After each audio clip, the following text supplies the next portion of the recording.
सुप्रभात। मैं हूं जगेंद्राना और आज का हमारा विषय है अशोक वाटिका विध्वंस।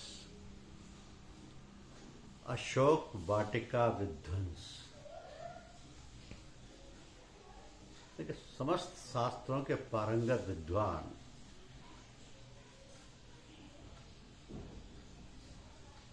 श्री समीर कुमार ने मनी मन विचार किया,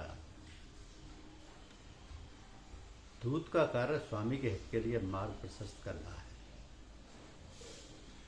राक्षस राज रावण का यह दुर्ग अवेद्य है।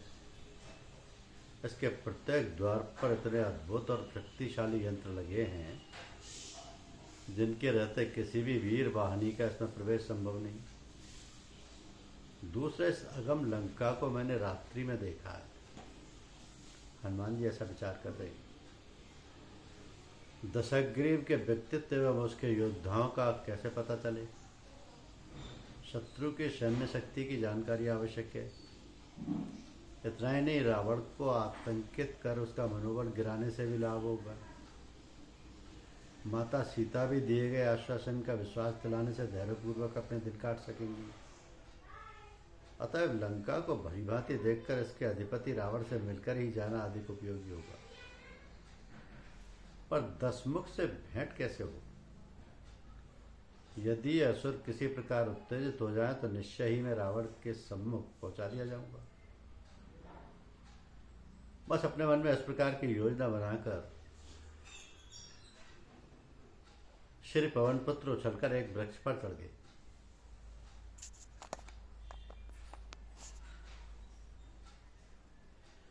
वे मधुर फलों को खाने लगे। कुछ फलों को कुतर कर और कुछ को वैसे ही धरती पर फेंक देते। किसी वृक्ष की डाल तोड़कर फेंकते तो कोई समूचा वृक्ष ही उखाड़ देते। इस प्रकार वे संपूर्ण अशोक वाटिका को नष्ट करने लगे। जिस शंपा यानी अशोक वृक्ष के नीचे माता सीता रहती थी, उसके अतिरिक्त पवन पुत्र ने वाटिका के समस्त पुष्पों एवं फलों के वृक्षों को नष्ट भ्रष्ट कर दिया। अत्यंत सुंदर वाटिका कुछ ही देर में उजाड़ हो गई। इतना ही नहीं, परम शक्ति संपन्न महादेवात्मज श्री हनुमान असुरों के गगनचुंबी चैत्य प्रसाद पर उछल कर चढ़ गए।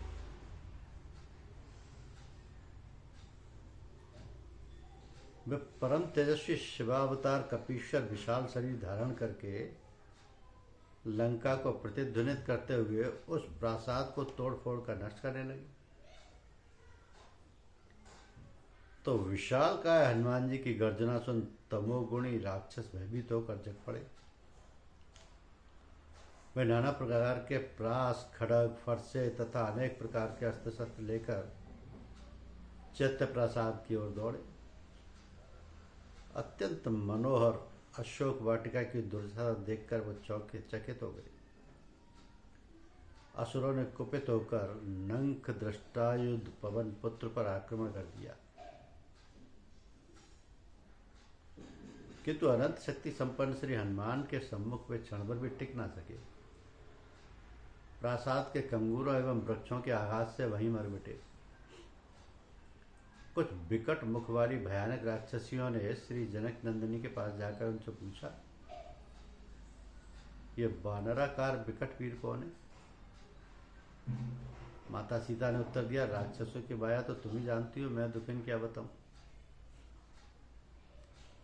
मृत्यु से बचे दो चार असुर प्रहरी और राक्षसियां रावण के समीप पहुंची। उन्होंने कहा, प्रभु, एक वानराकार प्राणी पता नहीं कहां से आकर अशोक वाटिका में प्रविष्ट हो गया है। उसने पहले तो सीता जी से बात की और फिर हमारे देखते ही देखते संपूर्ण अशोक वाटिका को ध्वस्त कर दिया। वाटिका का एक वृक्ष भी सुरक्षित नहीं रह पाया है। इतना ही नहीं, उस दुस्साहसी ने हमारे मणि निर्मित चैत्य प्रासाद को भी तोड़ डाला है और हमारे समस्त रक्षकों को मारकर अब भी वहां सर्वथा निर्भय और निश्चिंत बैठा हुआ है। प्रहरी सैनिकों में हम दो तीन ही किसी प्रकार अपने प्राण बचाकर यहाँ आए। रावण अत्यंत क्रुद्ध हुआ। उसने अभी अभी दुस्वप्न देखा था। स्वप्न में भी एक विकट वानर उसे बुरी तरह तंग कर रहा था। उसने तुरंत सशस्त्र सैनिकों की एक विशाल वाहिनी भेजी। उस समय स्वर्ण सैलाब कपिश्रेष्ठ लोहे के विशाल खंभों को लेकर टूटे फूटे मंदिर के सामने बैठे असुरों की प्रतीक्षा कर रहे थे। तो उन महातेजस्वी श्री पवन पुत्र का मुख अरुण बाण और आकृति अत्यंत भयानक थी।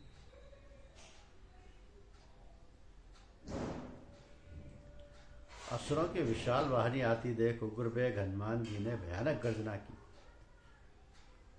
मल्ल विद्या के परमाराध्य श्री आंजनेय की विकट मूर्ति देखकर एवं उनकी भयानक गर्जना सुनकर राक्षस वीरों का हृदय कांप उठा। तो उन्होंने वानरेश्वर हनुमान जी पर एक साथ ही अपने शस्त्रों की वर्षा कर दी।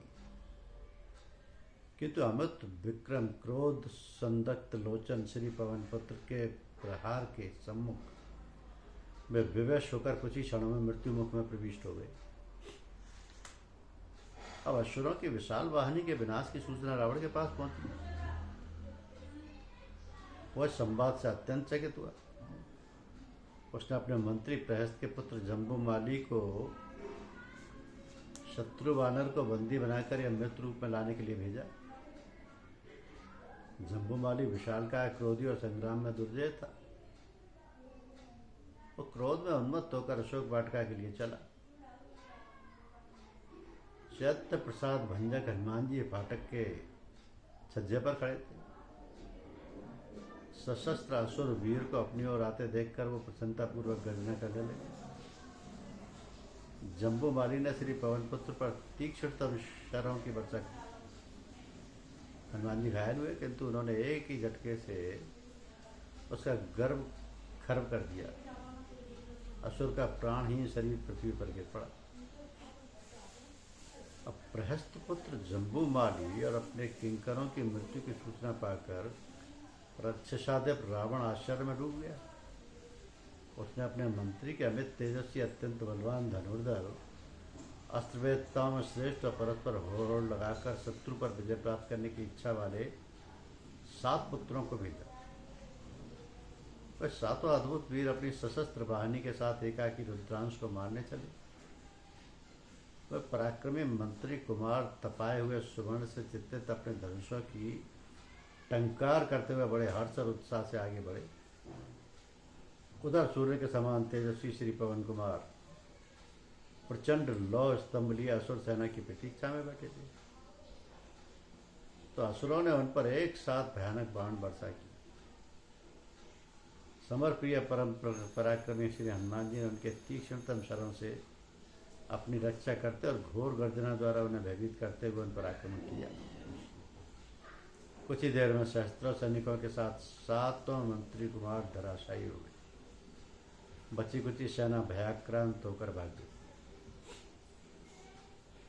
पुनः रावण के पास सूचना पहुंची। इस संवाद से वो भयभीत हो उठा, किंतु उसने मन को संयमित कर अपने कर्तव्य का निश्चय किया। उसने अपने महान वीर, नीति निपुण और धैर्यवान विरूपाक्ष, युपाक्ष, दुर्धर प्रघस और भास्कर्ण नामक 5 सेनापतियों को श्री हनुमान जी को पकड़कर लाने की आज्ञा दी। दशग्रीव के 5 सेनापति अपने विशाल सेना के साथ अशोक वाटिका पहुंचकर उग्नेत हनुमान जी पर एक साथ ही टूट पड़े।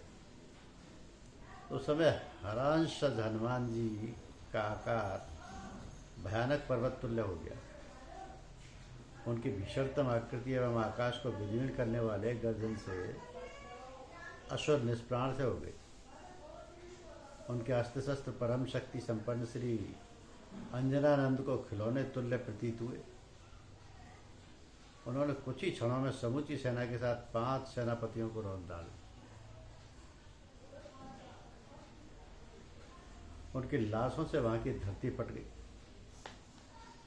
तो वानराधीश श्री पवन नंदन लौह स्तंभ लिए मुख्य फाटक पर खड़े होकर अन्य राक्षस वीरों के आने की प्रतीक्षा करने लगी। उस समय क्रोध संदक्त लोचन कपी सप्तम असुरों का संहार करने के लिए उद्यत भयानकतम काल तुल्य प्रतीत हो रहे थे। राक्षस राज दशानन ने अपने 5 सेनापतियों के सैनिकों एवं वाहनों सहित मारे जाने का दुस्संवाद सुनकर अपने वीर पुत्र अक्षय कुमार की ओर देखा। युद्ध के लिए उत्कंठित रहने वाला वीरवर अक्षय कुमार अत्यंत उत्साहपूर्वक उठ खड़ा हुआ और महापराक्रमी राक्षस शिरोमणि सुवर्ण मंडित रथ पर आरूढ़ होकर कपीशक की ओर चला। उसके रथ में धनुष बाण, तरकस, तलवार, शक्ति, तोमर आदि समस्त अस्त्र शस्त्र यथास्थान यथाक्रम से रखे हुए थे। अक्षय कुमार ने समर शूर हनुमान जी पर प्रचंड वेग से आक्रमण किया, किंतु भूधराकार श्री महादेवांश आकाश से सीधे उनके रथ पर कूद पड़े। उसके रथ, अश्व और सारथी सभी समाप्त हो गए। तो वीरवर अक्षय कुमार रथ से कूदकर श्री पवनपुत्र अस्त्र प्रहार करना ही चाहता था कि वो अपने आकाश में उड़ गए। उनके पीछे राक्षस अक्षय कुमार भी दौड़ा। हनुमान जी ने अत्यंत फुर्ती से उसके दोनों पैर दृढ़तापूर्वक पकड़ लिए और उसे आकाश में ही हजारों बार वेगपूर्वक घुमाकर जोर से पृथ्वी पर पटक दिया। उच्च आकाश से नीचे गिरने पर असुरराज के प्राण प्रिय पुत्र के किसी भी अंग का पता नहीं चला, केवल यत्र तत्र खून की क्षीण धारा बहती दी पड़ी। तो हनुमान जी के द्वारा अक्षय कुमार के मारे जाने पर नक्षत्र मंडल में विचरने वाले महर्षियों, यक्षों, नागों, भूतों तथा इंद्र सहित देवताओं ने वहां एकत्र होकर विस्मय के साथ परम तेजस्वी साक्षात्कार तुल्य श्री रुद्रांश जी का दर्शन किया। श्री पवन पुत्र पुनः युद्ध की प्रतीक्षा करते हुए वाटिका के उसी द्वार पर आज जा डटे। अक्षय कुमार की मृत्यु का अत्यंत दुखद समाचार रावण के पास पहुंचा। उसने बड़ी कठिनाई से अपना मन स्थिर किया। प्रज्वलित रोषानल में दग्ध होता हुआ महाकाय रावण स्वयं हनुमान जी को पकड़ने चला, किंतु इंद्रजित ने उसे रोककर कहा, महाभाग, मेरे रहते आप क्यों दुखी होते हो? मैं भी उसी वानर की चंचलता शांत करता हूँ। तो इंद्रजीत को वानरराज श्री हनुमान के साथ युद्धार्थ जाने के लिए उद्यत देखकर रावण ने उसे सावधान करते हुए कहा, बेटा, उस वानर की गति अथवा शक्ति का कोई मापतोल या सीमा नहीं है। वह अग्रतुल्य तेजस्वी वानर किसी साधन विशेष से मारा नहीं जा सकता। अतः तुम प्रतिपक्षी में अपना सामान्य पराक्रम समझकर अपने धनुष के दिव्य प्रभाव को याद रखते हुए आगे बढ़ो और ऐसा पराक्रम कर दिखलाओ जो अव्यर्थ सिद्ध हो। अपने पिता के वचन सुन वीरवर मेघनाथ ने युद्ध के लिए निश्चित विचार कर दशाग्रीव की परिक्रमा की और वह अपने अद्भुत रथ की ओर चला। तो महापराक्रमी इंद्रजीत अपने तेजस्वी रथ पर बैठकर अनेक राक्षसों के साथ पवनपुत्र के समीप पहुंचा। उसका भयंकर सिंहनाद सुन सर्व समर्थ श्री हनुमान जी लौ स्तंभ लिए आकाश में उड़ गए। धनुर्धर मेघनाथ ने अपने तीक्ष्ण चरणों से हनुमान जी को बीन दिया। उनके शरीर से रक्त की धारा बह चली और बृहत्काय हनुमान जी ने कुपित होकर लौ स्तंभ के प्रबल प्रहार से उसके सारथी को मारकर रथ को चूर्ण विचूर्ण कर दिया। अब मेघनाथ के कितने ही वीर राक्षस भक्त वमन करते हुए, रक्त वमन करते हुए यमलोक सिधारे। तो महाकपीश्वर की शक्ति के सम्मुख कोई बस चलता ना देख इंद्रजीत ने ब्रह्मपाश छोड़ा। नित्य मुक्त श्री पवन कुमार को विधाता ने ब्रह्मपाश से मुक्त रहने का वरदान पहले ही दे दिया था, किंतु श्री अंजना नंदन मर्यादा का अतिक्रमण करना नहीं जानते। वे ब्रह्मपाश को सम्मान प्रदान करने के लिए उसमें बन गए। मायातीत पवन पुत्र के पृथ्वी पर गिरते ही सभी असुर उनके समीप आकर उन्हें डांटने फटकारने लगे। उन्होंने प्रसन्नात्मा हनुमान जी पर अपशब्दों की वर्षा करते हुए उन्हें बलकल की रस्सियों से अच्छी तरह कसकर बांध दिया और श्री राम भक्त हनुमान जी ब्रह्मपाश से स्वतः मुक्त हो गए। तो राक्षसों को पता नहीं था कि ब्रह्मपाश का बंधन दूसरे बंधन के साथ नहीं रहता। तो ब्रह्मपाश से मुक्त वानर शिरोमणि को केवल वृक्षों के और बलकल से बंधा देखकर मेघनाथ अत्यंत उदास और चिंतित हो गया। मंत्र शक्ति से परिचित वीरवर इंद्रजीत अच्छी प्रकार जानता था कि एक बार विफल होने पर इसका प्रयोग दूसरी बार संभव नहीं। उसे अपनी विजय संदिग्ध सी प्रतीत हुई। तो अनंत मंगलामय ज्ञानमूर्ति श्री पवन नमन यद्यपि ब्रह्मपाश से मुक्त हो चुके थे, किंतु उन्होंने ऐसा बर्ताव किया जैसे वो इस बात को जानते ही ना हो। वह डरे हुए से प्रतीत हो रहे थे। राक्षस श्री पवन पुत्र को रावण के समीप ले चले। मार्ग में उन्हें देखकर पुरवासी दौड़े आते और उनके पीछे चलते हुए उन्हें घूसा मारते, गालियां देते और बाल नोच लेते थे। किंतु श्री रामदूत हनुमान जी ने अपने स्वामी का कार्य संपादन करने के लिए सब कुछ सहन कर रहे थे। वे लंका के मार्गों एवं सैन्य संचालन की दृष्टि से महत्वपूर्ण स्थलों को ध्यानपूर्वक देखते जा रहे थे। इस प्रकार मेघनाथ जी उन्हें रावण के पास ले गए। धन्यवाद।